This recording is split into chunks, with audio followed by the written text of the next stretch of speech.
Buenos días, buenas tardes, buenas noches para todos aquellos hermanos que van a escuchar esta meditación. Vamos a comenzar primeramente con la procesión y después sobre esa pasión de nuestro Señor Jesucristo. Entonces, bienvenidos sean todos ustedes a mi canal Hablar de Todo pero Cristianamente.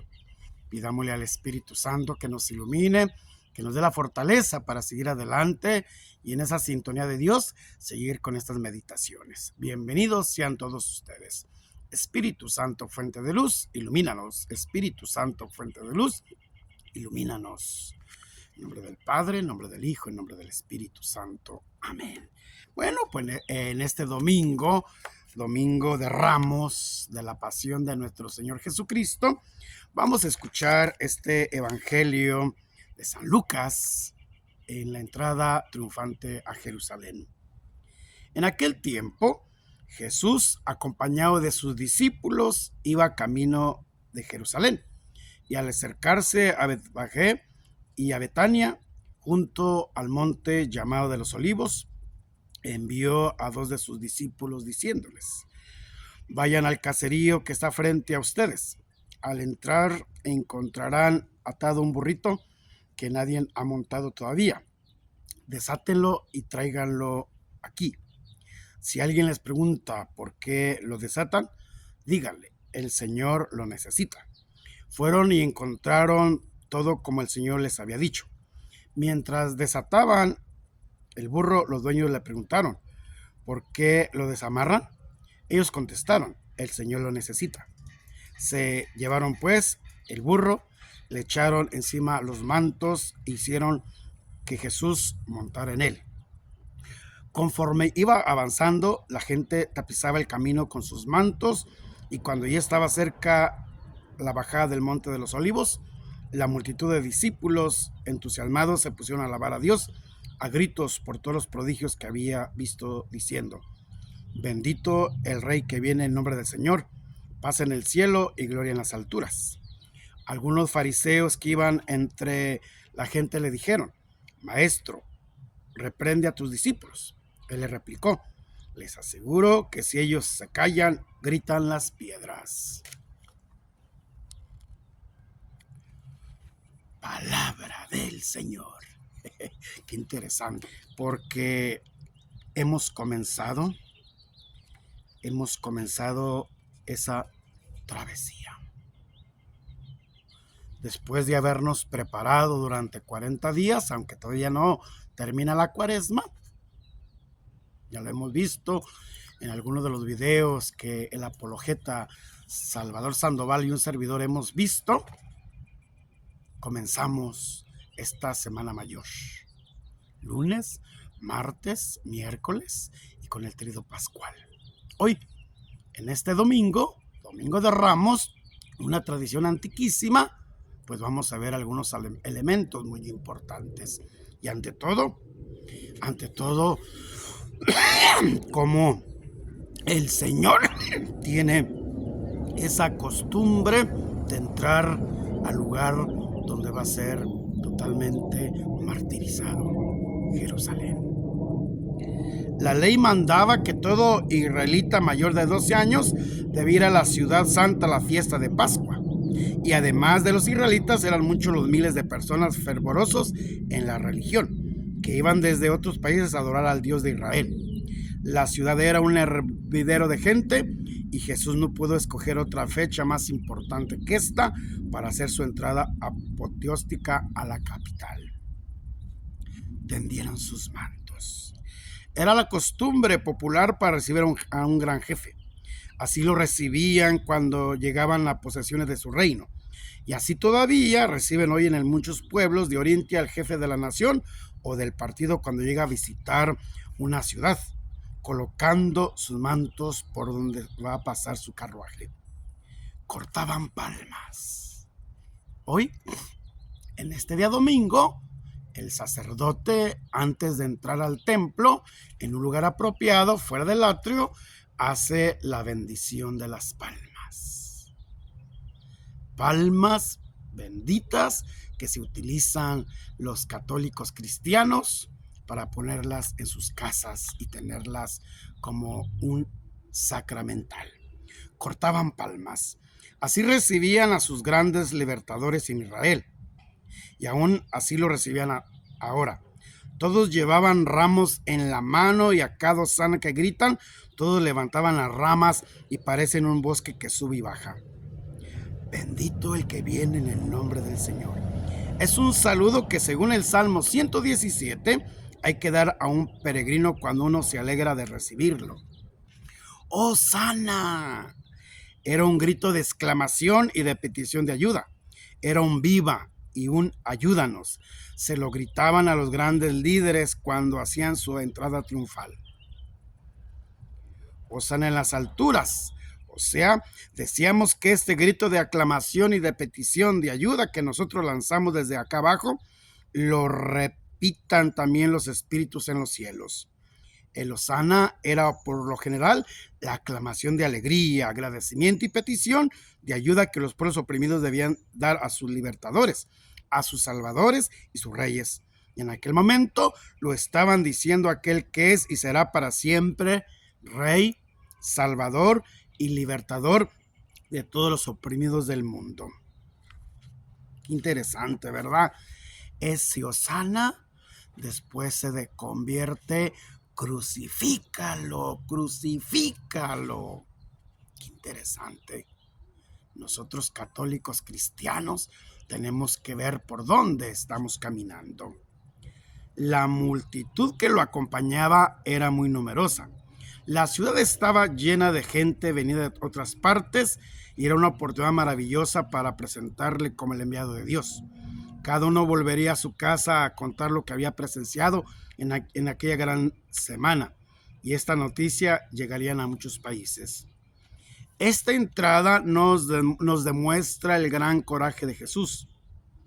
Llega a una ciudad donde los jefes están en contra suya, con odio a muerte, y no llega a escondidas, sino en una forma que lo ubican con toda intención en el centro mismo del escenario y que hacía que todos los ojos se volvieran hacia él. Todos los actos de los últimos días de Jesús lo presenta de una manera valerosa y admirable que no demuestra el mínimo temor a las consecuencias tan graves que su actitud magnífica y sublime le puede acarrear. Jesús, en sus últimos días, se manifiesta en cada escenario como el Mesías, el enviado de Dios. Si Jesús se hubiera continuado con afirmar que era un profeta, es muy probable que no lo habrían crucificado. Pero él solo se siente satisfecho en el lugar supremo, en el sitio que le corresponde, el de Mesías, enviado de Dios, Hijo del Altísimo. Quiere este reconocimiento o no acepta ninguno. Los nombres deben reconocerlo como Mesías, el Hijo de Dios, o recibirlo ni aceptarlo. El que no está conmigo está contra mí. Pues en su reinado típico de Jesús, no viene a pedir reinado de tronos, sino el reinado en el corazón. Tu rey viene a ti, manso y sentado sobre un asnillo. Había 3 modos de entrar en la ciudad: en forma guerrera y opresora, en los briosos caballos de los capitanes, en forma ostentosa y rica, en las lujosas carrozas de los millonarios y en forma humilde, en un asnillo. Cuando los reyes llegaban a una ciudad cabalgando sobre un asno, era señal de que llegaba en son de paz. Jesús venía a afirmar que era rey, pero rey de paz. Demostró que no venía a destrozar, sino a curar y amar, no a condenar, sino a ayudar y perdonar, no con el poder de las armas, sino con la fuerza del amor y de la santidad. Esta entrada de Jesús era un nuevo llamado a los hombres de todas las naciones y razas para que le abrieran no sus palacios, sino sus corazones. Y bueno, a través de esto entramos en esa pasión. Dentro de este peregrinar, de ese caminar, el sacerdote bendice las palmas y todos entran a la iglesia, a la parroquia, para celebrar la pasión de nuestro Señor Jesucristo. Y este día, tanto como el día Viernes Santo, se va a leer un pasaje del Evangelio larguísimo. Hoy compete a San Lucas. No lo voy a leer, simplemente voy a leer la meditación a la cual nosotros estamos llamados para que juntos compartamos la alegría de ese Evangelio. Aquí vienen varios personajes, ¿verdad? Está Pilatos, está Herodes, está Judas, está Pedro, está Barrabás, está la muchedumbre. Y esa muchedumbre que a pesar que estuvo con el Salvador, comienzan a decir, crucifícalo, crucifícalo. Pero comencemos como Judas Iscariote comienza a vender al gran maestro. Judas sufre de avaricia, gran deseo de dinero, según los evangelistas. Judas hizo su oferta espantosa. Enseguida, después de la mujer ungió a Jesús con finísimos perfumes en Betania. San Juan dice que Judas protestó en esta ocasión, no porque amaba a los pobres, sino porque era un ladrón y robaba el dinero de la bolsa donde estaba lo que la gente obsequiaba a Jesús. Se comprometieron a darle 30 monedas. Era el precio en que se vendía un esclavo. La avaricia es la causa de la traición de Judas, pero vendió a Jesús por muy poco dinero. Es este el ejemplo más terrible de la historia, que demuestra las profundidades a donde puede arrojar a una persona su amor desordenado por el dinero. Aquí se cumple lo que dijo después San Pablo: el amor desordenado al dinero ha llevado a muchos a todas clases de males, los ha desviado de la fe y ha llenado de sufrimiento su vida. Quizá Judas no estaba contento con la manera como Jesús llevaba su mesianismo y deseaba que hubiera actuado de manera más espectaculares y violentas. Puede ser que un gran error de Judas haya sido el no aceptar a Jesús tal como era, sino tratar de convertirlo en lo que él quería que fuera. No somos nosotros los que vamos a cambiar los planes de Jesús, sino Jesús, el que nos tiene que cambiar a nosotros y a nuestros planes. El peor error de un hombre es creer que sabemos más que Dios. Y viene ese comienzo, ¿verdad? Como Judas Iscariotes entrega al gran maestro. Y el gran maestro comienza totalmente a sentirse desolado, a sentirse abandonado por aquellos. Y cuando Judas Iscariote sabe claramente que entregó al gran maestro, va y se ahorca. Aquí nos encontramos con el horror del último acto del traidor. Judas vio el espanto de lo que había cometido. No fue capaz de soportarlo. Una maestra narra este hecho a sus pequeños alumnos y les preguntó: ¿ustedes qué habrían hecho en este caso? Y el más vivaracho de sus jovencitos le respondió emocionado: si yo hubiera sido Judas, en vez de colgarme de un árbol, habría ido a Jesús, me habría colgado a su cuello, le habría dado otro beso para pedirle perdón por el anterior y él me había perdonado. Qué maravillosa e inteligencia respuesta. Y aquí hay dos grandes verdades acerca del pecado: el de Judas y los nuestros. Primero, lo más terrible del pecado es que no podemos volver atrás. No podemos deshacer lo que hemos hecho. No se necesita ser demasiado viejo para experimentar ese deseo de poder volver atrás las horas del reloj y evitar eso que hemos hecho o dicho. El recordar que una vez cometido el pecado, ya nunca podremos volver atrás y tenerlo como no cometido. Debe hacernos doblemente cuidadosos de cómo procedemos. Pensar dos veces antes de hablar y actuar, y pedir al Señor el don de la prudencia y de la fortaleza que tanto necesitamos. Segundo, otra consecuencia terrible del pecado es que uno puede llegar a odiar y aborrecer aquello que obtuvo por medio del pecado. El premio que se obtuvo por medio de una ofensa a la ley de Dios puede llegar a producir disgusto, espanto y repulsión. hasta que el único deseo de la vida sea hacerlo, desaparece de ella. La mayor parte de la gente peca porque cree que si puede poseer lo que desea, será feliz. Pero aquello que debería de conseguir por medio del pecado puede volverse tan deseado, tan desagradable y repulsivo que daría cualquier cosa con tal de liberarse de ello, y muy a menudo no puede hacerlo. Si Judas hubiera sabido arrepentirse, podría haber sido un mártir quizá, perdonado y exaltado a la santidad, como tantos que empezaron mal y terminaron bien. Pero lo único que él tuvo fue remordimiento. Esta palabra significa morder dos veces, como un perro rabioso. El remordimiento es una rabia o disgusto por haber hecho algo que resultó mal, pero no un dolor del corazón por haber ofendido a un Dios tan bueno. Judas, por falta de un verdadero acto de contrición, perdió la gloria de la santidad y del martirio y murió como suicida porque para muchos pecadores, después de su pecado, la vida resulta intolerable. Pues ahí está, ¿verdad, hermanitos, hermanitas? Como el Señor nos comienza a ver totalmente.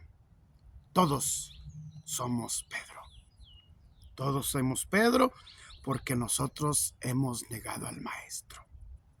El error de Pedro, aún tenga que morir contigo, no te negaré. Pedro cometía una falta muy clara. El exceso de confianza en sí mismo. Sabía que amaba a Jesús. Eso no lo dudó jamás, pero creyó que por sus propios medios y esfuerzos podría enfrentarse a cualquier situación que apareciera. Jesús sabía, sin embargo, que Pedro no era tan fuerte como se creía. Solo estaremos a salvo de las traicioneras arremetidas de nuestra debilidad cuando reemplazamos la confianza fanfarrona que nos hace creer capaces de ser héroes por una humildad que reconozca los profundos abismos a donde nos puede llevar nuestra debilidad, y por una confianza que nos convenza de que la única solución para no hundirnos entre las olas del pecado es que Cristo Todopoderoso extiende su mano hacia nosotros y nos salve. Esto lo había experimentado Pedro la noche en que quiso andar sobre las aguas del mar embabrecido, pero solo logró aprenderlo definitivamente en la noche de sus negaciones. Bueno, pues aquí está, ¿verdad? Lo importante que nosotros debemos de tener, hacia dónde tenemos que tener, ¿no? Tenemos que ser valientes para que nosotros vayamos más allá. Jesús comienza su agonía, la presencia de la muerte. Jesús está bien seguro de que tiene la muerte a muy pocas horas de distancia. Siente ya sus pasos que nadie va a detener. Nadie quiere morir a los 33 años, y menos en la agonía de una cruz. Aquí Jesús libró su lucha suprema por tener que su voluntad humana se sometiera totalmente a la voluntad de Dios. No es fácil someter instinto de conservación a la ley que manda morir. Nadie puede leer este relato sin darse cuenta de que a Jesús también le fue muy duro aceptar la realidad, pero tenemos que repetir aquí lo que dice la carta a los Hebreos. Con su sufrimiento aprendió la obediencia. Vemos a Jesús como ser humano aprendiendo la lección que todos tenemos que aprender en alguna fecha de nuestra vida. Aceptar lo que no podemos comprender. A todos nosotros nos suceden hechos que no podemos comprender, que nos parecen que deberían de suceder de otra manera, que nos imaginamos que se puedan reemplazar por otras realidades o voluntades de Dios menos dolorosas. En esos momentos, cuando se pone a prueba la fe hasta en sus últimos límites, y es entonces cuando el alma recibe un bálsamo de rejuvenecedor al pensar que Jesús experimentó lo mismo en Getsemaní. Tertuliano, escritor del siglo XI, decía que Jesús nos dejó una enseñanza. Nadie podrá llegar a la resurrección gloriosa si antes no ha aceptado su propio Getsemaní. Y si no ha aprendido a decir en los momentos dolorosos de la vida, hágase, oh Padre, tu voluntad. Jesús estaba solo. Llevó a sus 3 amigos, pero según el testimonio del médico San Lucas, era tanta la tristeza que tenían que se durmieron, porque la tristeza produce somnolencia, y Jesús tuvo que librar su lucha a solas. Hay ciertas realidades que cada uno tenemos que enfrentar y ciertas decisiones que tenemos que tomar en la terrible soledad del alma. Hay momentos en que la ayuda humana no se ve por ninguna parte y el consuelo de los demás desaparece, pero en esa soledad tenemos una realidad fortalecedora, la presencia de aquel que en Getsemaní experimentó lo mismo y lo superó. Me muero de tristeza. Misterio profundo. Jesús, que es la alegría del cielo y tierra, está lleno de tristeza mortal. En pocas escenas del Evangelio se presentan tan claramente las dos naturalezas de Cristo, la humana y la divina. Pero ha dicho Jesús, cuánto ansío que llegues ahora. Con bautismo de sangre tengo que ser bautizado, y cómo deseo que llegue ese bautismo. Y ahora que le llega la hora de ser bautizado en su sangre, ¿siente tristeza? Es que las penas que padecen son terribles y sus angustias atroces. Es lo que espanta la enormidad de los dolores y de las humillaciones que le esperan. Y a la imagen aterradora de los sufrimientos le guardan, se unen el pensamiento desolador de que para muchos serán inútiles sus padecimientos porque no querrían aceptar ser salvados. Cayó rostro en tierra. Con el rostro lívido, las rodillas vacilantes, extendió los brazos como en demanda de ayuda misericordiosa. Con la infinita congoja de que le oprime, empieza a orar. No era este el modo de orar usual entre los judíos que oraban de pie, ni es el modo usual entre los cristianos más fervorosos que oran de rodillas. Era el abatirse en tierra propio de quien no tiene fuerzas para mantenerse erguido y de quien siente que tiene que orar postrado ante el polvo. Padre, si es posible que pase de mí este cáliz. La oración de Jesús en el huerto tiene 2 fases. Primera, pide directamente verse libre de los temores de la pasión, aunque somete su voluntad a la del Padre. En la segunda oración, no pide ya directamente verse libre de la pasión, sino que su interés principal es tener una absoluta conformidad con la voluntad del Padre. Su sentido parece ser este: puesto que no es posible que deje de beber este cáliz de mi pasión, estoy resuelto a cumplir perfectamente tu voluntad. Pero esta conformidad con la voluntad del Padre no disminuye el horror de su naturaleza humana a la pasión. Antes, más bien, con la ayuda de su imaginación, que era muy viva y poderosa, esa repugnancia iba en aumento al ver la pasión tan próxima e inevitable. Qué interesante, ¿verdad? Cómo el Señor nos va preparando también a nosotros a que sigamos ese camino de esa pasión, de esa entrega. El que a hierro mata, a hierro muere. Cuando Pedro trató de defender con la espada a Jesús en el huerto, el maestro le dio una noticia valedera para todos los siglos. La violencia engendra violencia. Lo único que puede obtener el usar un arma contra otro es que otra arma salga a relucir en contra del primer acto.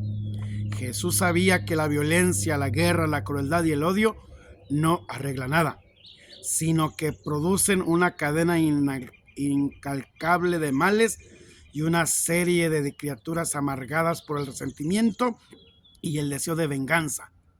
Y la historia ha venido demostrando que así tenía razón. No más 40 años después de su muerte, aquellos judíos que lo crucificaron intentaron oponerse por la espada y la violencia a los romanos y fueron totalmente destruidos por la espada y la violencia de los romanos. El que espada hiere, espada morirá. Pues bien, aquí tenemos algo importante, ¿verdad? Es un camino que hay que tener que nosotros seguir. Y comienza ese peregrinar, comienza esa entrega, comienza totalmente lo que Jesús está viviendo. Viene el careo, ¿verdad? Viene ese momento de que como el gran maestro en su infinita misericordia nos da esa paz, nos da esa tranquilidad, nos da esa confianza para que juntos compartamos esa alegría del Evangelio. Al relatar la pasión de Jesús, cada evangelista coloca sus propios acentos en aquella que le interesa subrayar. Esto explica que a partir del hecho histórico de la muerte de Jesús se hayan construido relatos cargados también de intencionalidad teológica. Lucas, en concreto, pone mucho cuidado en subrayar la inocencia de Jesús. Pilato la declara por 3 veces. Herodes implícitamente, de una forma expresa y contundente. El centurión romano al pie de la cruz. Lucas es también el único que pone en boca de Jesús las palabras sobre el perdón a quienes lo están crucificando, así como la promesa de vida al compañero de suplicio que se dirige a él. Suprime el grito del Salmo 22. Dios mío, ¿por qué me has abandonado? Y lo sustituye por el Salmo 31:6, que expresa una confianza más explícita.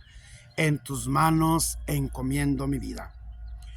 Con todo, más allá de las peculiaridades propias de cada autor, es claro en todos ellos que la muerte de Jesús fue consecuencia de su vida. Lo mataron porque estorbó a la autoridad. El descuido grave de la tradición cristiana consistió precisamente el desconectar la cruz de lo que había sido la práctica concreta del maestro. De ese modo, la cruz vino a convertirse en un valor abstracto en sí misma. Lo que nos había salvado sería la cruz. Basta creer en ello, aunque se desconociera la vida histórica de Jesús. Este planteamiento produjo, entre otros, 2 consecuencias graves: el dolorosísimo y el doctrinalismo. El dolorosísimo consiste en la afirmación de que el dolor es siempre bueno. El dolor es bueno y a Dios le agrada. El doctrinarismo hizo del cristianismo la religión de la cruz, y parecía que ser cristiano era más una cuestión de creer en el sentido de creencia doctrina que de vivir. Olvidaba la práctica de Jesús en sus rasgos más concretos, críticos, novedosos e incluso subversivos. Se instauró una nueva ideología religiosa.